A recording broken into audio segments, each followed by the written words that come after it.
বাগেরহাটের মোংলার দক্ষিণ চিলা গ্রামের রবিউল ইসলাম করোনাকালে ইউটিউব দেখে শেখেন মাশরুম চাষ পদ্ধতি।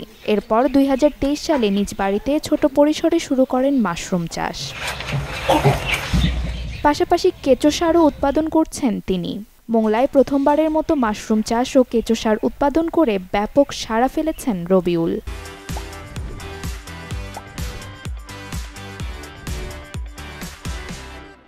মোংলা কৃষি অফিসের মাধ্যমে সেখান থেকে আমি মাশরুমের উপরে ট্রেনিং পাই এবং সেখান থেকেই ছোট পরিসরে মাশরুম এনে আমি শুরু করি এবং মোটামুটি ভাবে সফলতা পাই। এই ভার্মি কম্পোস্টের ভিতরে প্রায় 13 প্রকার পুষ্টি উপাদান বিদ্যমান, সেই কারণে আমি ভার্মি কম্পোস্টকে বেছে নিয়েছি সার উৎপাদন করব এবং তা অগ্রগামী কৃষক, সাধারণ কৃষক যারা হচ্ছে যে আপনার বাড়িতে কৃষি কাজ করে তাদের প্রান্তিক পর্যায়ে পৌঁছে দেওয়ার জন্য।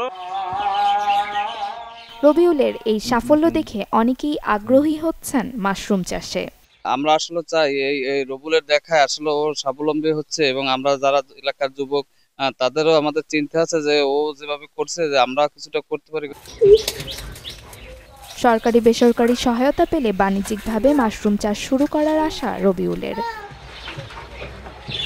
Desk report, channel 24।